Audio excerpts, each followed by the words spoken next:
Welcome to IBTV. Sangareddy జిల్లా కంది మండల కేంద్రంలో అర్ధరాత్రి సమయంలో జరిగిన దాడితో గ్రామంలో ఉద్రిక్తత నెలకొంది. కంది గ్రామానికి చెందిన చిట్కూల్ కుమార్ తీవ్ర మద్యం మత్తులో హల్చల్ చేస్తూ వీధుల్లో అల్లరి చేసిన సంగతి తెలిసిందే.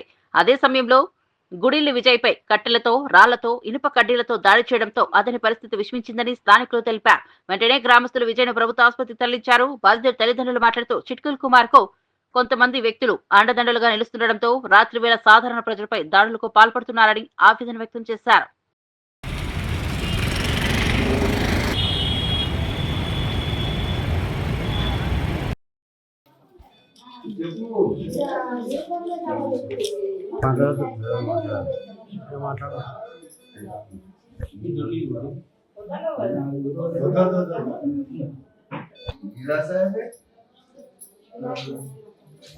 अरे नीले